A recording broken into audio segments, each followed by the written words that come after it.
Hello, and welcome back to Bookish, and welcome to an early Saturday morning here on the Texas Gulf Coast. The sun isn't quite up yet, and it's cold for Texas in February, I guess now. It's probably in the 40s this morning, and I'm up extra early so that I can watch the Tottenham Hotspur versus Chelsea game, which is going to be starting in about 20 minutes.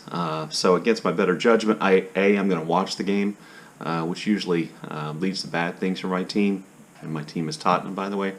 And B, I've got on my jersey to watch the game, which is just a real jinx. So sorry, all you Tottenham fans out there.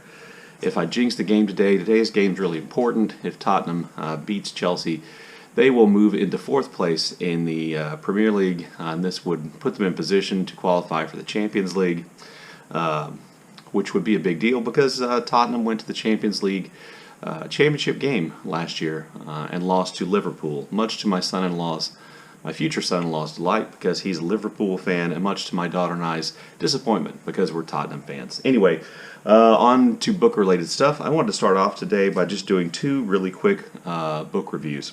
The first book review I want to do is of a book by a fellow booktuber. That is this book, The Book Traveler, by Alan Moreton. Alan Moreton has a great channel, and he's a great booktuber, and I really enjoy a lot of his content. And so when he said something to me about being an author, I ordered a copy of his book from Amazon. One of the things I like to do on my channel is from time to time review books that were published or written by booktubers. And so I picked up The Book Traveler because it sounded kind of really interesting. So, and it is, by the way. So The Book Traveler has a lot of stuff in it. That would be the first thing I would say. The premise that gives the book its name is that the main character buys a chair which has some kind of magical properties, which allows him, or which transports him into classic works of literature, making him one of the main characters. So, for instance, he's transported into Pride and Prejudice, Wuthering Heights. He's Sherlock. He's in Sherlock Holmes. He becomes Sherlock Holmes for a while. The chair transports him into the story of Madame Bovary and others. And each time he's transported into one of these stories, what happens in that story is kind of reflected in what happens to the main character, Thomas Howard, in his real life. And so you have this kind of story of Thomas Howard being transported into these classic roles of literature, which are really fun because you kind of get to see, that classic work from a slightly different perspective, and what it would be like to be suddenly to be Heathcliff or to be Mr. Darcy. That's pretty fun. But then you get those kind of hints about how that's going to impact the next section of the story in Thomas's real life. And Thomas's real life is complicated. He's involved. He's at the center of a love triangle where he is in love with two different women. One, a very sensual but troubled young woman, and another, a relatively frumpy English woman who is incredibly good and sweet-natured. And he chooses to marry kind of the sensuous woman. Now, I will say about Thomas Howard, the younger version of the Thomas Howard character in the book, he seems to be a bit of a weenie, to put it in my East Texas 12th grade terms. He allows himself to be pushed into situations he doesn't really want to be in, and to make decisions he doesn't really want to do. But he learns from that experience over the course of the book, and everything kind of works out, I guess I would say. I don't want to give away any spoilers in case you want to pick up a copy of the book.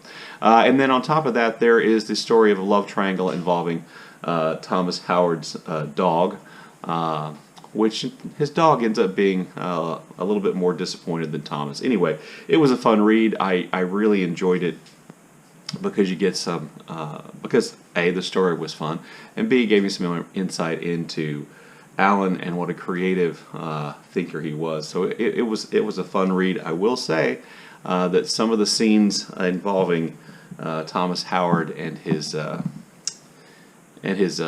wife and girlfriend, lover, are a little bit more risque than I imagined they would be, Alan. So people will always surprise you. Anyway, there you go. That was my review of Alan's book, The Book Traveler. I also, this month for Black History Month, read Kindred by Octavia E. Butler, and I was really, really impressed by this book. I thought this was an excellent book, and it really kind of surprised me. You know, part of the reason why I picked the book up was because it's Black History Month, and I wanted to read works by African American authors. But also, it fit the category, I thought, of science fiction, and I wanted to read more genre fiction this year, and it kind of is both. Of those things. So the story essentially involves a young woman who is an author, a young African American woman who's an author, who is married to a white man who's an author, and she finds herself being jerked back in time to the early 19th century Maryland, to a plantation where she is going to be treated like a slave, where she experiences the nightmares of slavery in the United States, and her mission is essentially to keep a white man alive who is the father of one of her ancestors from the time period. That means that this man she's keeping alive has had a sexual relationship with an African American woman who is one of his slaves and fathered these mixed race children who she is descended from. This is an incredibly complicated plot in which the main character is pulled into this world of slavery, into this world of liking this white slave owning character who is one of her distant relatives, and trying to protect him. And complications are so numerous in this plot and so deftly handled by Octavia E. Butler that you can't help but be impressed by the book. You know, you think it would be relatively straightforward.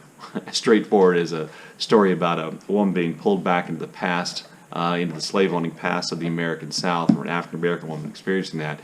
You think it'd be relatively simple. You know, obviously the slave owners are the bad guys, and obviously the enslaved people are the good guys, and for the most part that is true. But there's so many nuances presented here.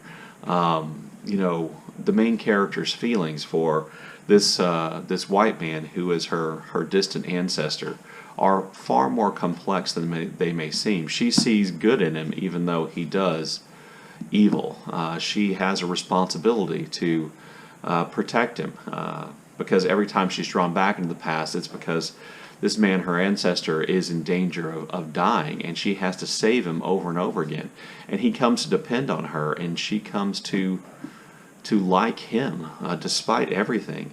On these trips to the past, she learns a tremendous amount about slavery. And I will tell you, one of the honest truths is that I think you could learn a lot about the reality of slavery in the United States from reading this work of fiction. I don't think I've ever seen, outside of maybe Edward Jones's The Known World, I don't think I've ever seen slavery depicted in more of a realistic and again nuanced way. That it isn't as simple as people think, and it isn't what people think. And slave owners did terrorize their slaves for all kinds of purposes, and that sexual relationships, which, by the way, and it's difficult to phrase the sexual relationship at the heart of Kindred as rape because of the way the main character reacts to it. But we all know that in a sexual relationship between an owner and an enslaved woman, there can be no consent, and therefore that's rape. But there are all these nuances about slavery, about the various roles that enslaved people played on plantations, how different groups of enslaved people viewed one another, field hands versus people who worked in the house, and what the hierarchy of that was, and how the relationship between enslaved people worked, and how there were jealousies and hatreds and support sometimes between those people, and how the system warped those people as well, warped the enslaved people as well, and made them perform roles in the system which seem like betrayals, but are perfectly understandable given the system in which they live. Anyway, one of the other interesting things in the story is that this kind of parallel between the people in the past, the ancestor, the white ancestor, and the African American woman ancestor that the main character is protecting, and that kind of dynamic of a relationship that crossed racial lines in 1819 with the narrator's own relationship which crosses racial lines in the 1970s. So just to kind of, without giving away what happens in the story or the plot, but just kind of give you some idea of what I'm talking about. Every time the main character goes back to the past, she suffers. She suffers physically. She's left scarred. She's left bruised. She's left emotionally damaged. She is whipped. She is punched, beaten. All kinds of things happen to her because this is a realistic depiction of slavery in the past. And when she comes back to the world in which she actually lives, which is California of the 1970s, she bears these marks. She bears the bruises, the black eyes, the scars, the back covered by whip marks. And the people in her world who see her in the 1970s, her family and her neighbors, blame her husband. And they look at her husband as though he's the one who's inflicting these things, which creates this kind of incredibly powerful parallel between white violence against African American slaves in the past and perceptions about what's happening in the present, and about that relationship between a white man and an African American woman in the 1970s. It was just a really good book. I probably haven't done it justice here in this description at all. It was just a really good book, and I really liked it. I really enjoyed reading it. I would highly recommend this, and I'm definitely going to move on to other Octavia E. Butler books. I think my next book will be The Parable of the Sower by Butler, which I will get to hopefully sometime this year. Also, just real quickly, in these Saturday Hodgepodges, I usually update you on my reading week. So let's see, I've been reading 2 things this week. 3 maybe. I can't remember if I mentioned, but I did finish Sula. I think I finished this Saturday or Sunday of last week.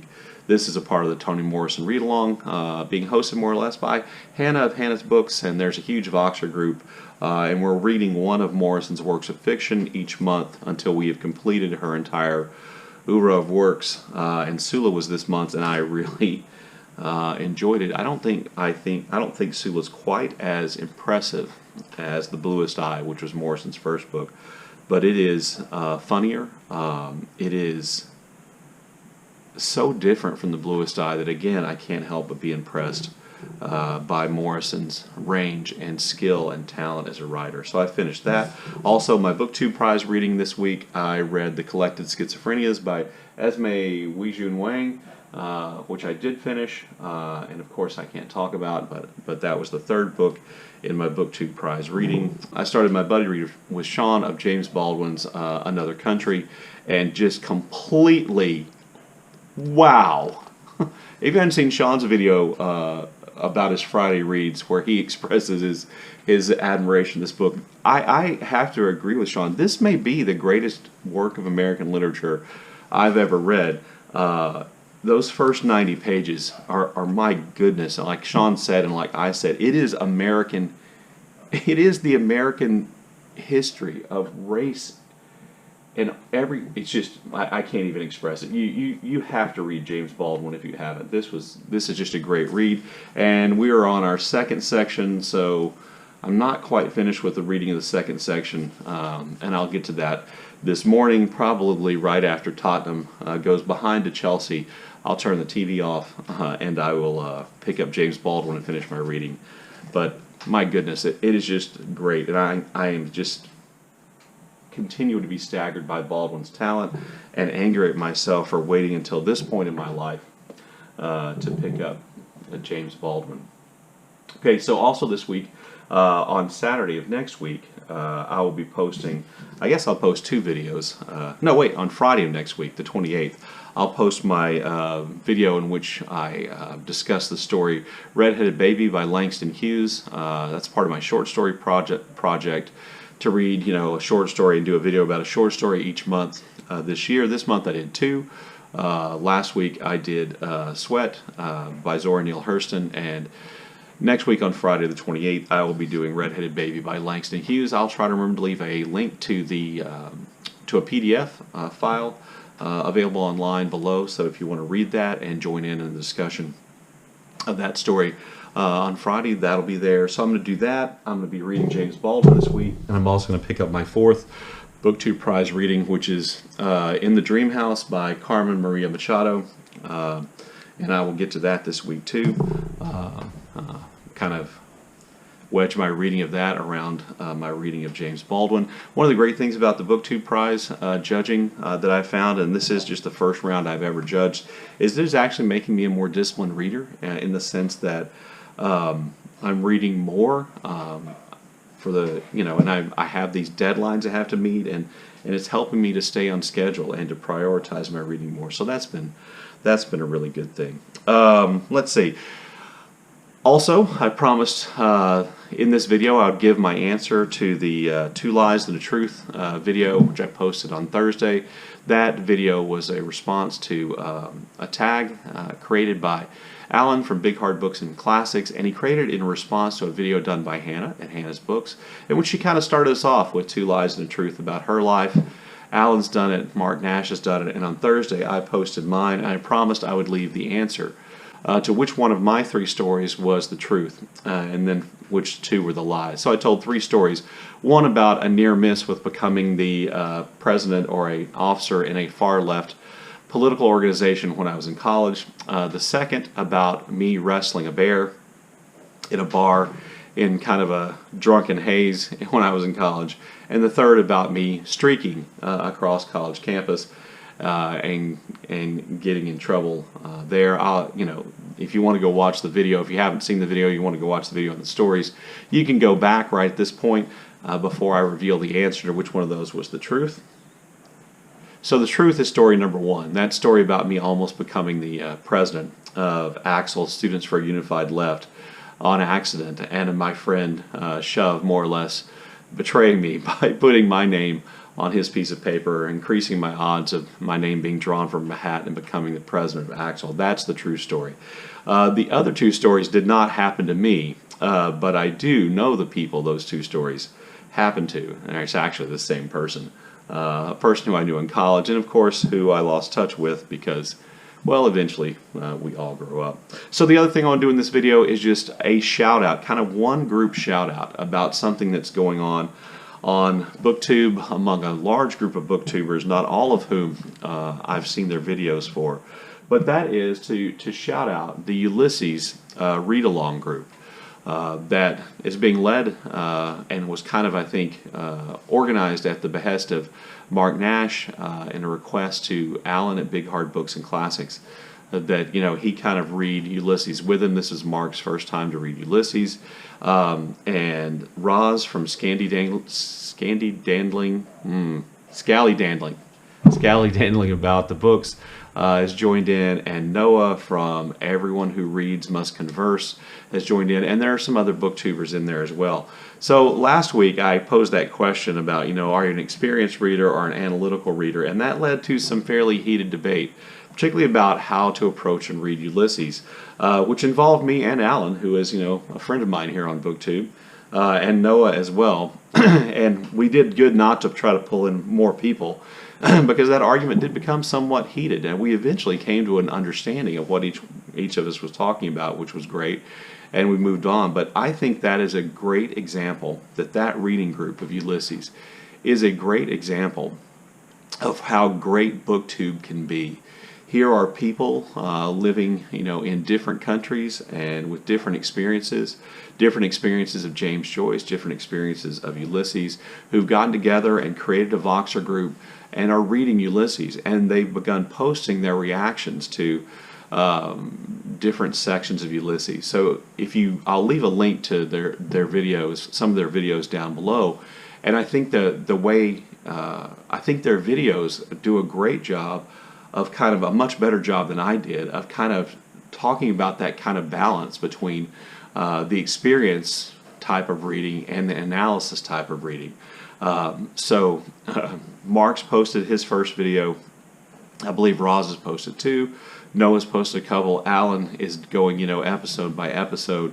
And you can kind of see the variety of approaches there. And I just think, I've been watching all those videos, even though I haven't commented, of those 4 booktubers.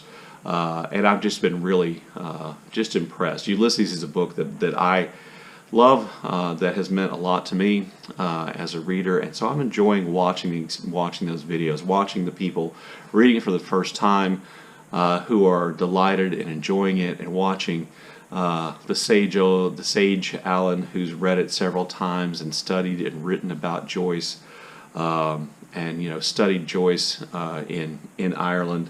And watch him talk about and analyze and break down specific things in the book. Anyway, I'll leave a link to each one of those 4 people's videos, or one of their videos about the Joyce Project or the Joyce Read Along down below. And even if you're thinking about reading Joyce, or you're thinking about reading Ulysses, it's probably not too late to jump in. You could catch up and then join their group. Alan has left his Voxer handle in his videos, and you could join in there.